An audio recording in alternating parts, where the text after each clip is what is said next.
cours de théologie de l'appel de Dieu, car nous allons aborder la question de savoir, vous êtes appelés à quoi? Et c'est très important de le savoir.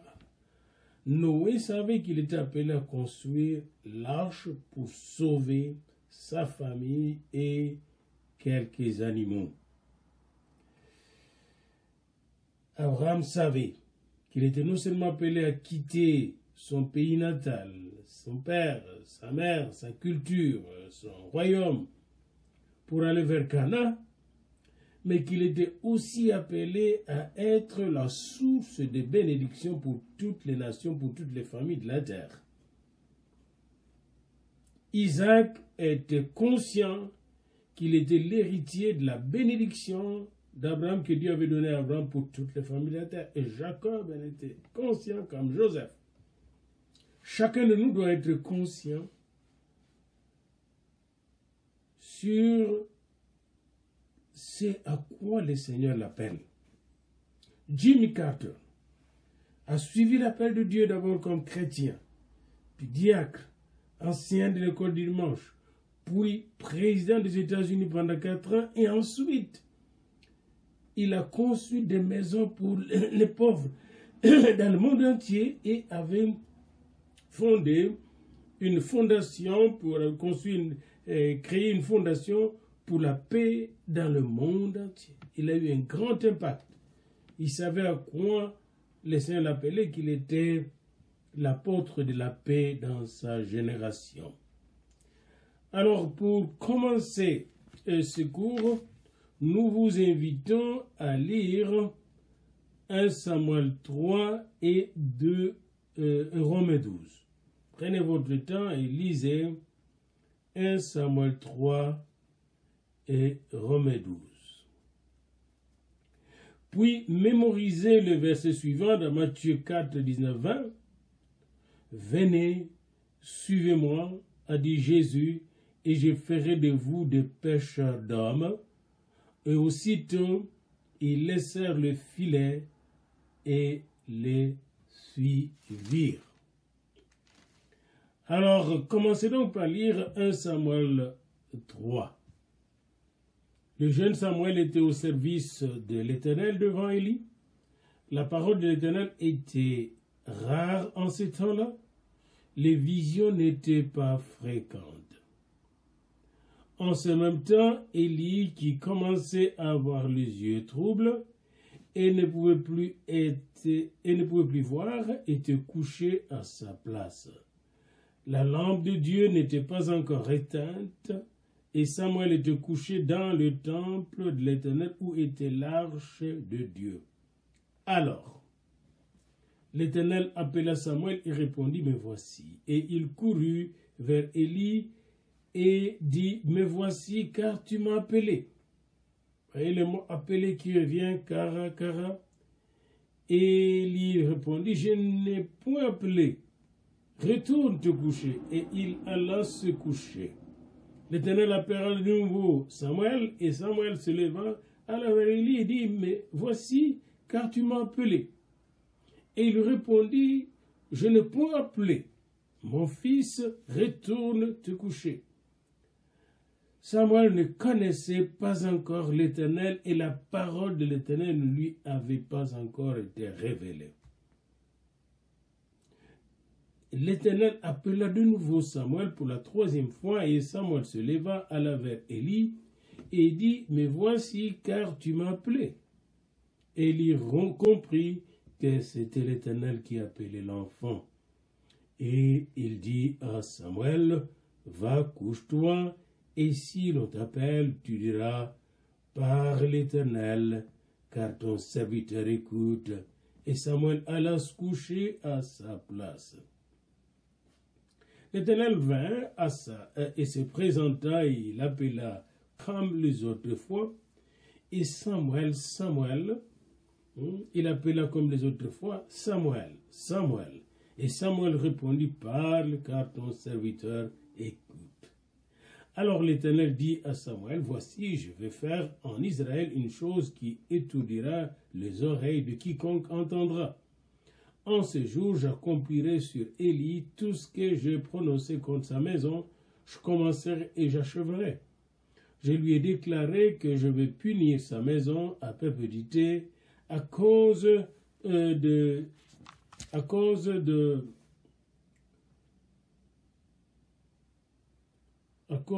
n'est-ce pas,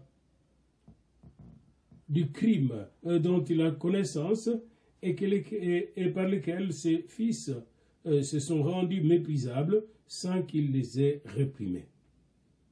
C'est pourquoi je jure à la maison d'Élie que jamais les crimes de la maison d'Élie ne seront expiés, ni par les sacrifices, ni par les offrandes. Heureusement, il est sang de Jésus. Samuel resta couché jusqu'au matin, puis il ouvrit les portes de la maison de l'Éternel. Samuel craignait de raconter la vision à Élie. Mais Élie appela Samuel et dit, « Samuel, mon fils, il répondit, me voici. » Et Élie dit, « Quelle est la parole que t'a adressée l'Éternel? Ne me cache rien, que Dieu te traite dans toute sa rigueur. Si tu me caches quelque chose de tout ce qu'il t'a dit. » Samuel lui raconta tout sans rien lui cacher. Et il dit, « C'est l'Éternel qu'il fasse et qu'il lui semblera bon. » Samuel grandissait et l'Éternel était avec lui et il ne laissait tomber à terre, il ne laissa tomber à terre aucune de ses paroles. Tout Israël, depuis Dan jusqu'à Beersheba, reconnut que Samuel était établi prophète de l'Éternel. Et l'Éternel continua à apparaître dans Silo, car l'Éternel se révélait à Samuel dans Silo par la parole de l'Éternel. Dans Romains 12, nous allons lire juste les 3 premiers versets. Romains 12, les 3 premiers versets. Je vous exhorte donc, frères, par la compassion de Dieu, à offrir vos corps comme un sacrifice vivant, saint et agréable à Dieu, ce qui serait de votre part un culte raisonnable. Ne vous conformez pas au siècle présent, mais soyez transformés par le renouvellement de l'intelligence, afin que vous discerniez quelle est la volonté de Dieu, ce qui est bon, agréable et parfait. Par la grâce qui m'a été donnée, j'ai dit à chacun de vous de n'avoir pas lui-même une trop haute opinion, mais de revêtir les sentiments modestes selon la mesure de la foi que Dieu a départie à chacun. Je peux aller jusqu'au verset 4-5. Car comme nous avons plusieurs membres dans un seul corps, et que tous les membres n'ont pas la même fonction, ainsi, nous qui sommes plusieurs, nous formons un seul corps, et nous sommes tous membres les uns les autres. Et bien aimés dans le Seigneur, quand le Seigneur vous appelle de le suivre, comme il a appelé Samuel, vous voyez, 4 fois, n'est-ce pas, il lui a confié une mission, il a établi prophète. Il a commencé par prophétiser, c'est-à-dire annoncer la révélation de Dieu. Et il s'agissait au départ d'annoncer le jugement de Dieu sur la maison d'Élie. Et il a reçu la parole de l'Éternel, il a appris à écouter la parole de l'Éternel. Quand le Seigneur vous appelle à le suivre, il vous appelle à écouter d'abord et avant tout sa parole. Vous voyez, le premier appel qu'il lance à ses serviteurs, c'est « Venez, suivez-moi, écoutez-moi, marchez avec moi ». Comme il a appelé le premier disciple qui étaient tous des pêcheurs dans la mer de Galilée presque, il leur a dit « Je ferai de vous des pêcheurs d'hommes ». Et aussitôt ils laissèrent le filet et ils le suivirent. Matthieu 4, 19, 20. Alors, j'aimerais qu'à ce stade, vous puissiez vous regrouper 2 à 2 et dites les uns aux autres, les à l'autre donc dans le groupe, c'est que vous croyez que Dieu vous appelle à être. Samuel, on l'a appelé à être prophète. Puis quand vous allez dans Romains, on nous appelle à être membre du corps du Christ. Et dans ce corps du Christ, chacun a sa fonction. Mais avant cela, on nous appelle, n'est-ce pas, offrir nos corps comme victime spirituelle à Dieu. Alors, dites à votre ami, si vous avez déjà reçu un appel de Dieu, à quoi le Seigneur vous avait appelé. Comme travail pratique, faites un pas pour entrer dans votre appel. Priez, pensez à cela et faites quelque chose de significatif ou de prophétique. Dites la prochaine fois ce que vous avez fait l'un à l'autre. Qu'est-ce que le Seigneur vous appelle à faire? Devoir, noter, faites une liste de références de différentes façons que vous pouvez trouver dans la Bible, montrant comment Dieu appelle des hommes et des femmes depuis le livre de la Genèse jusqu'au livre de l'Apocalypse. Encore dans le livre de l'Apocalypse, on retrouve encore l'appel de Dieu. Surtout au chapitre 10, que vous pouvez lire d'ailleurs. Amos 7, 14 à 15. Je vous invite à méditer Amos 7, 14 à 15. J'aime beaucoup le prophète Amos et prenez le temps de méditer ce beau livre d'Amos au chapitre 7, les versets 14 à 15. Alors, après cette méditation, Amos 7, versets 14 à 15, je vous invite maintenant de suivre ce qui suit. Vous êtes appelés à quoi? Dans les 11 premiers chapitres de l'épître aux Romains, nous réalisons que, n'est-ce pas, les sujets traités, c'est la bonté de Dieu à l'endroit de gens qui ne méritent pas. L'appel de Dieu est adressé à des gens qui ne le méritent pas, mais que Dieu a choisi lui-même dans son amour, par sa grâce, et qu'il a appelé à le servir. Donc, le premier 11 chapitres de Romains, qui a 16 chapitres, parle de la bonté de Dieu envers les gens qui ne méritent pas sa bonté, les juifs comme les non-juifs. Ensuite, à partir de Romains 12, on nous parle de la miséricorde de Dieu. À cause de sa miséricorde, nous sommes appelés. Et c'est pourquoi Paul commence par nous demander à nous consacrer à cet appel. Et c'est très, très important, bien-aimés dans le Seigneur.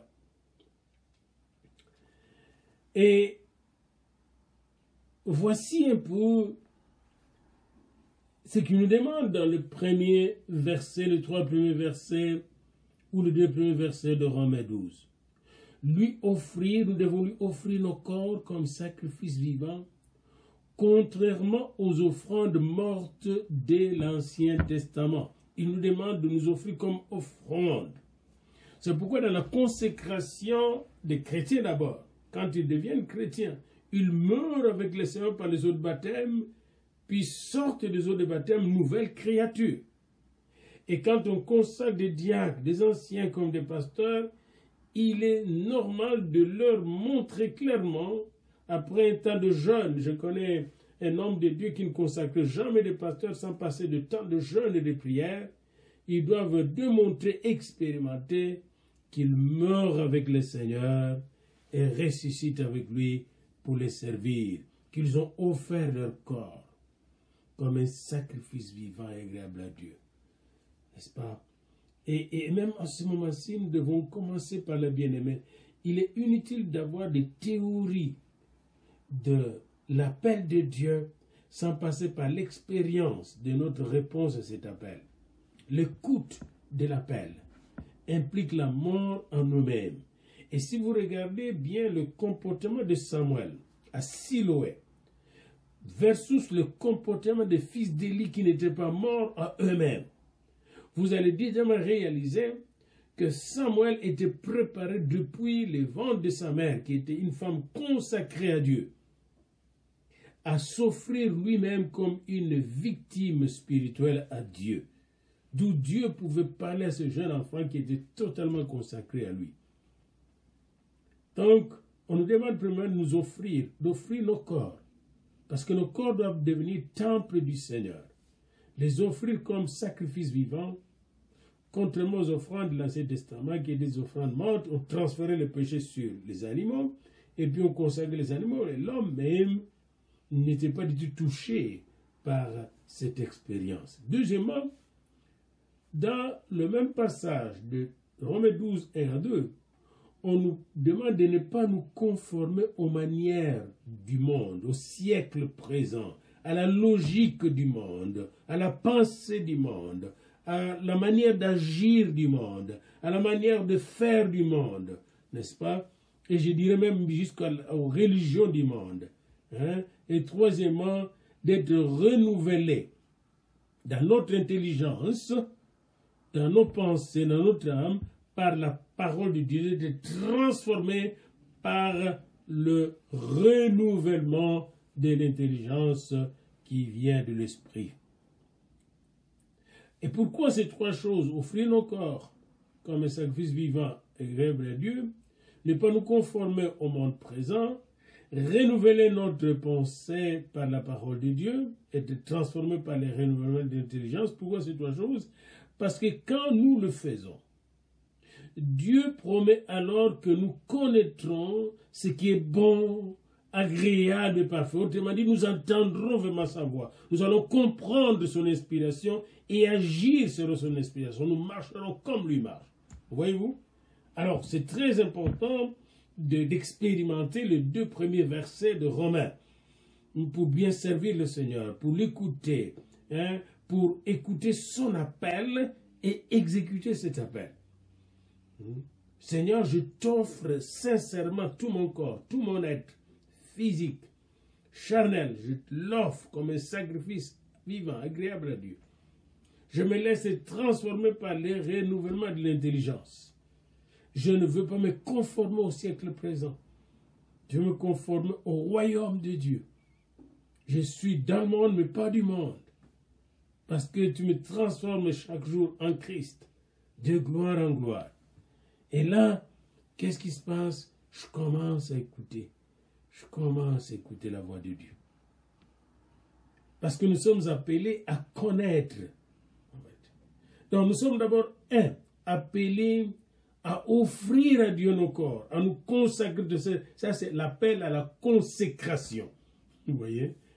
Nous sommes appelés à nous consacrer totalement à lui. Et cette consécration commence concrètement quand nous lui offrons le corps ici. Tous nos besoins corporels, nos instincts corporels, nos pulsions, nos libidos, etc., nous devons les offrir à Dieu. Pour que Dieu nous gère nos passions corporelles, gère nos attirances, nos désirs charnels. Ce n'est pas facile, mais c'est par là qu'il faut commencer. Et là, nous allons obliger le corps de ne pas se conformer au monde présent, au plaisir de ce monde, et à notre intelligence d'être renouvelée par l'Esprit de Dieu, par sa parole. Et si nous serons branchés à Dieu, nous allons commencer à écouter son appel et ses instructions. Parce que pour respecter, suivre son appel, nous devons écouter son appel et ses instructions. Donc nous sommes d'abord appelés à nous consacrer à Dieu. Deuxièmement, nous sommes appelés à connaître la volonté de Dieu. Ce qui est bon, agréable et parfait. Jésus dit à ses disciples qui étaient étonnés de les voir ne pas avoir faim alors qu'on l'avait laissé affamer au puits de Sichar lors de l'évangélisation de sa rencontre avec la femme samaritaine. Il leur dit que sa nourriture était de faire la volonté de celui qui l'a envoyé, son Père. Dieu a montré à Samuel sa volonté, a révélé à Samuel sa volonté. Et il nous appelle à connaître sa volonté. Quelle est sa volonté pour vous, pour votre famille, pour votre église? Église, pour le monde, pour la ville dans laquelle vous êtes, Dieu a une volonté, il a un plan pour vous. Il a un plan pour votre ville, il a un plan pour vos enfants, il a un plan pour votre femme, il a un plan pour votre mari, il a un plan pour votre célibat, etc. Dieu a un plan pour vous. Nous sommes donc appelés à nous consacrer, à connaître sa volonté. Nous sommes appelés à nous voir correctement. Ne pas être emporté par l'orgueil, ne pas nous voir plus élevés que les autres, plus grands que les autres, Romains 12, 3, mais à nous voir tels que nous sommes, selon la mesure de la grâce de Dieu. Et regardez dans Amos 7, verset 14, quand on a parlé à Amos, lorsqu'on lui a dit par Amasia qu'il est prophète, qu'il rentre dans son village, aller parler là-bas, écoutez la réponse d'Amos. Amos répondait à Amasia, « Je ne suis ni prophète ni fils de prophète, mais je suis berger et je cultive des sycomores. L'Éternel m'a pris derrière le troupeau et l'Éternel m'a dit, va prophétise à mon peuple d'Israël. » Amos était très humble, malgré qu'il prophétisait puissamment. Mais lorsque, n'est-ce pas, on lui dit que lui, le prophète, il sème les troubles, il va périr, il dit, je ne suis pas prophète, je ne suis pas fils de prophète, je suis un berger. Dieu m'a pris derrière le troupeau. Nous tous, on nous a cherché derrière le troupeau. Hein? Nous ne sommes pas meilleurs que les autres. C'est par grâce que nous sommes sauvés. Donc, nous sommes appelés à nous voir correctement, humblement, à marcher dans l'humilité. Nous sommes aussi appelés, selon Romains 12, 4, 5, 1 Corinthiens 12, 18, 1 Corinthiens 12, 12 à 26, nous sommes appelés à trouver ou retrouver notre place dans le corps du Christ. Quelle est notre place? Mais je vous dis que la première place que nous avons, c'est la place de serviteur. Nous sommes tous appelés à servir. Alors, quelle est notre place pour servir? Est-ce que c'est pour classer les bancs? Porter la Bible du prophète?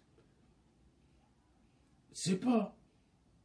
Quelle est notre place pour servir? Nous sommes appelés donc à trouver notre place. Petit à petit, on va découvrir à travers les dons spirituels. Peut-être la place c'est prophète. Peut-être la place c'est parler en langue, interpréter les langues. Chacun de nous a une place dans le corps du Christ. Exhorter, encourager, prier, intercéder. Chacun a une place dans le corps du Christ. Nous sommes appelés à trouver notre place et à occuper notre place. Nous sommes appelés à utiliser nos dons. Romains 12, 6 à 8. Nous sommes appelés à utiliser nos dons. Beaucoup de gens ont des dons qu'ils n'utilisent pas. Romains 12, 6 à 8. Puisque nous avons des dons différents selon la grâce qui nous a été accordée, que celui qui a le don de prophétie l'exerce en proportion de la foi, que celui qui est appelé au ministère s'attache à son ministère, que celui qui enseigne s'attache à son enseignement, et celui qui exhorte à l'exhortation, que celui qui donne le fasse avec libéralité, que celui qui préside le fasse avec zèle, que celui qui pratique la miséricorde le fasse avec joie. Donc chacun, n'est-ce pas, est appelé à utiliser son don dans l'humilité sur la mesure de la grâce que le Christ lui a donnée. Nous sommes aussi appelés à respecter nos différences et notre singularité. Chacun de nous est singulier. Et Dieu l'appelle dans sa singularité à soutenir le corps du Christ, les membres du corps du Christ. Romains 12, 9 à 13. 10. Paul oriente sa théologie dans la pratique et explique en détail la manière pieuse de vivre que tout le monde est appelé à suivre, à apprécier et à témoigner. Nous devons apprendre à apprécier. Vous allez le voir dans Romains 16, comment il salue chaque personne en disant une qualité de chaque personne, un travail que chaque personne a réalisé. Hein? Paul savait admirer les dons, les qualités spirituelles de chacun, la grâce de Dieu dans chaque vie. Et c'est très important, un appel de Dieu, ce n'est pas un jaloux, c'est quelqu'un qui reconnaît les dons de Dieu dans les personnes qui l'entourent. Alors, comment Dieu appelle-t-il? Nous avons déjà dit à quoi Dieu nous appelle.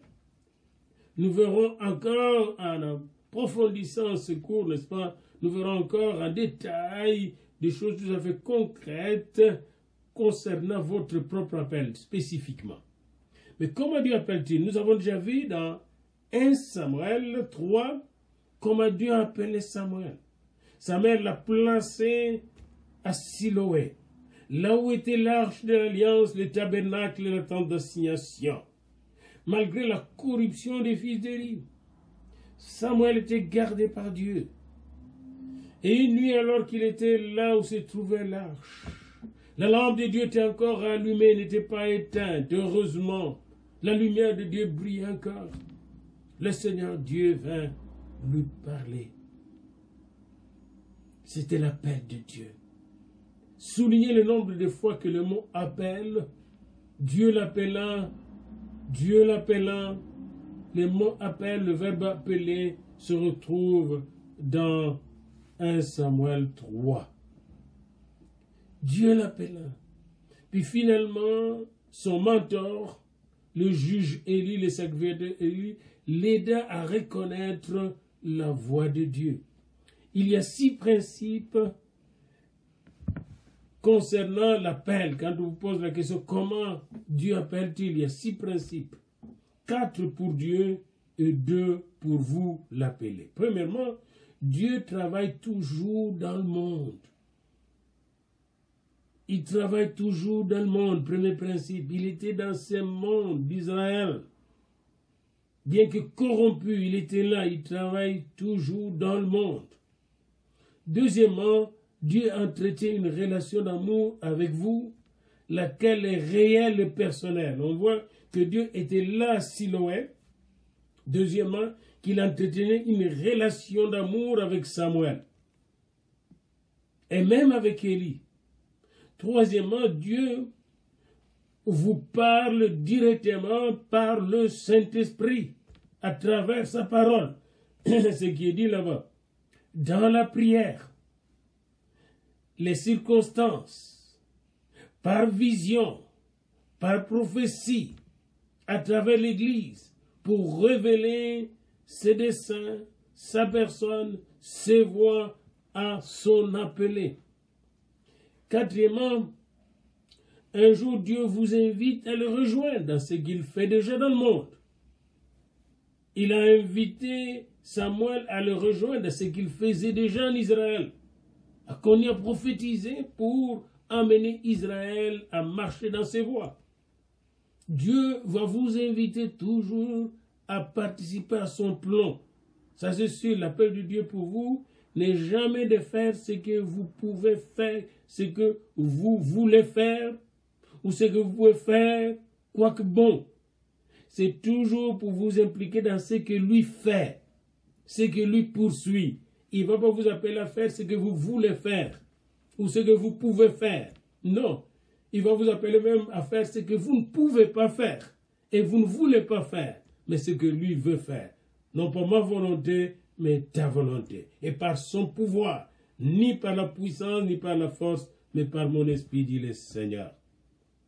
Et cinquièmement, l'invitation de Dieu pour vous, qu'il vous adresse, pour que vous puissiez travailler avec lui, conduit toujours à une crise de confiance qui exige la foi, l'action. Pour Samuel, il n'écoutait pas, il ne comprenait pas qui l'appelait. Et il fallait quelqu'un pour lui expliquer. Pour Pierre, il est passé par une grande crise, le reniement de Christ. Satan souvent va utiliser ces moments de crise, ces moments de confusion, ces moments de manque de discernement pour vous détourner. Faites attention, Dieu est toujours là. Satan vous dit, a-t-il réellement dit? Heureusement pour Samuel, Élie était là pour le conduire. Donc, restez à l'écoute. Parce que l'invitation que Dieu vous adresse peut ne pas être bien comprise. Alors, tout dépend maintenant du contexte dans lequel tu es, de tes prédispositions et de tes dispositions, de ton ouverture à écouter et à discerner la voix de Dieu. Et sixièmement, pour rejoindre Dieu dans son travail, vous devez faire de grands ajustements dans votre vie et de changements à faire. Changement dans la vie de famille, changement dans la carrière, etc. Même pour s'engager à être à temps à l'église, intercéder dans l'église. Il y a des changements d'horaire et de vie que nous devons amener. Donc vous avez ces 6 principes. Dieu travaille toujours dans le monde. Il travaille toujours dans un contexte historique bien déterminé. Dieu entretient une relation d'amour avec ceux qui l'appellent. Dieu vous parle par le Saint-Esprit à travers la parole, par de visions, par des songes comme chez Joseph ou chez Daniel, etc. Et un jour, Dieu vous invite à le rejoindre dans ce qu'il fait déjà ou qu'il a planifié de faire. Comme Jésus est venu faire exactement ce que Dieu, son Père, a planifié de faire. Et cinquièmement, attention au doute, à la crise, parfois à la confusion quand Dieu nous parle. Même quand Pierre marchait sur l'eau, alors qu'il a demandé à Jésus s'il pouvait marcher sur l'eau, il regardait à Jésus puis il marchait. Mais dès qu'il a commencé à regarder l'eau, il a paniqué, il commençait à sombrer. Et c'est très important pour nous, quand Dieu nous appelle à marcher avec lui, nous devons avoir le regard fixé sur lui. Marche devant moi et sois intègre. Et pour rejoindre Dieu dans son travail, vous devez faire de grands ajustements. Ajustements dans votre caractère, dans votre comportement, dans votre horaire. Il y a des ajustements qu'Abraham a fait, des ajustements que Noé a fait pour construire l'arche pendant tant d'années.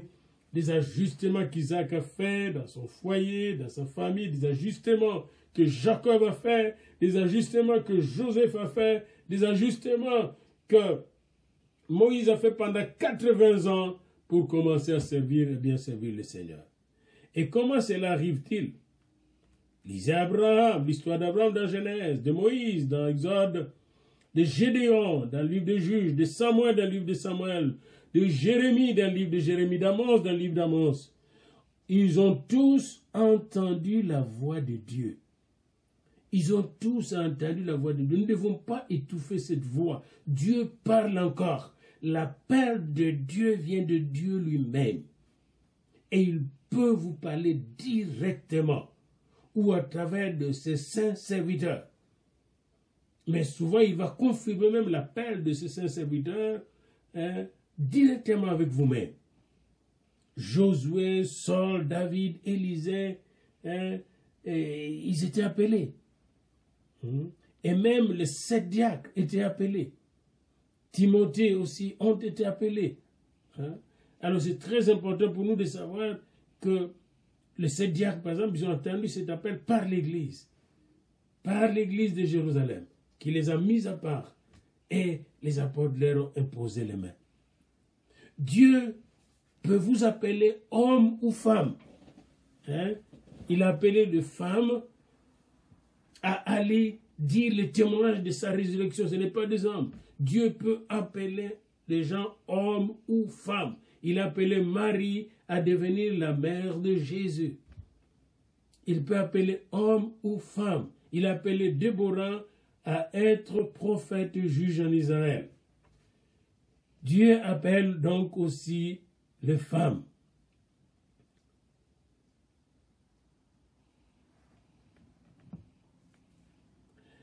Savez-vous que Déborah, qui était prophétesse et juge, était une haute dirigeante d'Israël, juge 4 et 5.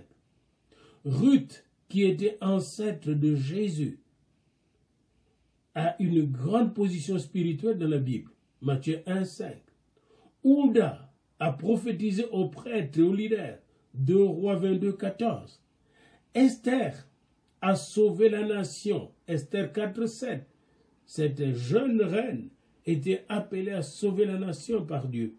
Les filles de Nombre 27:3-6 ont hérité également quand il n'y avait pas d'hommes, les filles de Shelophad. Ces filles-là, dont les noms sont cités plusieurs fois dans la Bible, ces filles sont appelées à ajuster la loi de l'héritage en Israël, déjà dans le désert. Les 4 filles de Philippe étaient appelées à prophétiser. Acte 21:9. Dorcas a fait de bonnes œuvres pour le pauvre. Acte 9:36. Marie de Magdala était la première à voir le Seigneur ressuscité. Jean 20:17. Junias a été considéré par beaucoup de pères de l'Église comme une femme et un apôtre. Romains 16:7. Phoébé était un prostasis, une aide pour plusieurs, une femme au-dessus des autres, une position d'autorité scripturelle considérable. Nepha a abrité l'Église dans sa maison. Chloé avait des gens qui informaient Paul, et Priscille, la mère de Rufus, Loïs, Eunice et Aphia sont des compagnes d'œuvre de l'Évangile avec Paul.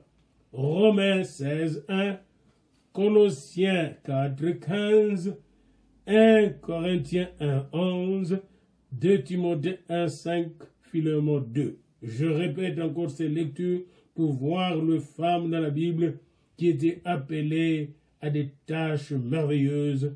Romains 16:1. Romains 16:1, Colossiens 4:15. 1 Corinthiens 1:11. 2 Timothée 1:5, Philémon 2.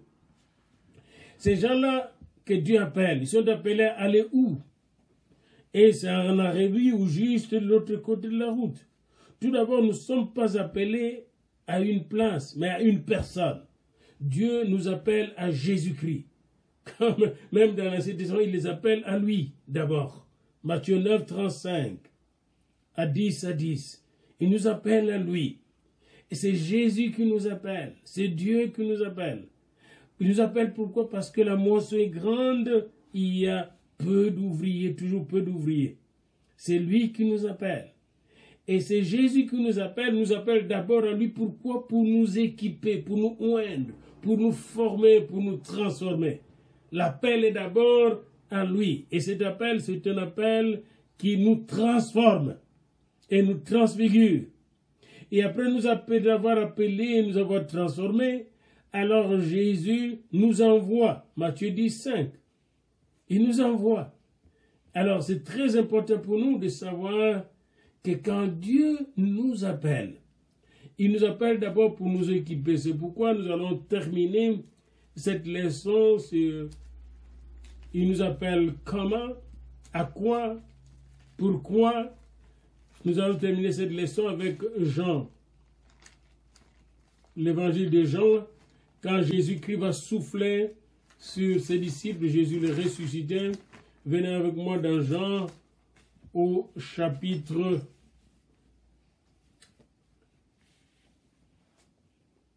20, chapitre 20, verset 19 à 23. Le soir de ce jour qui était le premier et de la semaine, le porte du lieu où se trouvaient les disciples étant fermés à cause de la crainte qu'ils avaient de Juifs, Jésus vint, se présenta au milieu d'eux et leur dit, « La paix soit avec vous. » Voyez-vous ce qu'il appelle? Il leur donne d'abord sa paix, son assurance.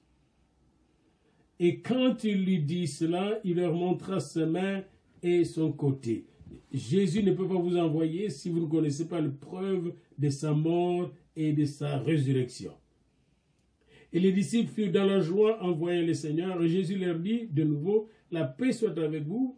Comme le Père m'a envoyé, moi aussi je vous envoie. » Tout l'appel du Nouveau Testament est là. Comme le Père m'a envoyé, Jean 20, 21, comme le Père m'a envoyé, moi aussi je vous envoie. C'est la mission du Père, la mission du Fils la mission de l'Église. Comme le Père m'a envoyé, moi aussi je vous envoie. Le même Père qui est venu chez Abraham et qui a envoyé les 2 anges à Sodome et Gomorrhe. C'est le même Père qui a envoyé Jésus-Christ vers nous pour nous sauver. Et comme le Père m'a envoyé, dit Jésus, moi aussi je vous envoie, dit-il aux disciples. Et après ces paroles, il souffla sur eux et leur dit, recevez le Saint-Esprit. Recevez le Saint-Esprit. C'est très important, cet équipement-là, le Saint-Esprit. Sans le Saint-Esprit, on ne peut rien faire de bon. Alors c'est très important de savoir que le premier appel, avant qu'il nous donne la destinée, qu'il nous donne le ministère, le premier appel est d'abord et avant tout l'appel à lui-même. Regardez encore dans Luc 6, à partir du verset 12, en ce temps-là, Jésus s'est rendu sur la montagne pour prier. Il passa toute la nuit à prier Dieu. Et quand le jour parut, il appela ses disciples et en choisit 12 auxquels il donna le nom d'apôtres. Simon qu'il nomma, Pierre, André, son frère, Jacques, Jean, Philippe, Barthélemy, Matthieu, Thomas, Jacques, fils d'Alphaï, Simon appelé les Zélotes, Jude, fils de Jacques, et Judas Iscariote, qui devint traître. Voyez-vous comment Jésus a appelé ses disciples, n'est-ce pas, pour être avec lui. Et c'est très important que vous le sachiez. Et dans Matthieu 11, on nous donne cette explication. Puis, ayant appelé ses disciples, Matthieu 10, verset 1, il leur donnait le pouvoir de chasser les esprits impurs et de guérir toute maladie et toute infirmité. Il a équipé ses disciples lorsqu'il les a appelés. Et il vous appelle d'abord à lui, puis vous équipe de son esprit, vous transforme d'abord, il vous fait de vous une nouvelle créature, une nouvelle création. Et il vous communique son esprit, parce que lui, Jésus, baptise du Saint-Esprit de feu. Parce qu'il va vous appeler à la mission du Père. Je suis appelé à quoi? À la mission du Père. Qui sera la mission de l'Église, la mission de Jésus-Christ. Vous continuez la même mission. N'oubliez pas, il ne vous appelle pas à accomplir votre plan, vos pensées, votre vision, vos projets. Dernièrement, j'étais en train de prier dans mon lit et brusquement, c'est comme si je parlais avec le Seigneur, puis il me posait cette question. Qu'est-ce qui importe pour un leader? J'ai dit, mais d'après toute la formation que j'ai reçue de leadership, un leader, ce qui importe, c'est d'avoir une vision pour influencer, impacter les gens dans le monde, impacter les gens de l'Église, etc. La voix me dit, non, ce n'est pas ce qui compte. Ce n'est pas la vision qui compte, ni l'impact de leader qui compte. Ce qui compte pour un leader, c'est la gloire de Dieu. C'est qu'il puisse marcher dans la gloire de Dieu. Et s'il est dans la gloire de Dieu, alors il aura la vision de Dieu pour accomplir le plan de Dieu, les desseins de Dieu. Il va marcher dans la puissance de Dieu. Dieu nous appelle à sa puissance, à sa gloire. Quel que soit notre ministère, nos fonctions, nos responsabilités dans l'Église, nous sommes tous appelés d'abord à sa gloire. D'où l'importance de nous consacrer à lui totalement, d'être renouvelés dans notre intelligence pour connaître ce qui est bon, agréable et parfait. Voyez-vous, c'est très important pour nous de nous consacrer à lui pour écouter sa voix. Mes brebis entendent ma voix. Ces brebis qui entendent sa voix savent pourquoi ils sont appelés et à quoi ils sont appelés. Ça, c'est le but de ça. À quoi nous sommes appelés? Nous sommes appelés à la gloire de Dieu. Nous sommes appelés à vivre dans la gloire de Dieu et à répandre la gloire de Dieu. Nous sommes les porteurs de la gloire de Dieu. C'est pourquoi on nous appelle lumière du monde et sel de la terre, ou encore royaume des sacrificateurs pour Dieu notre Père. C'est la fin de la deuxième leçon.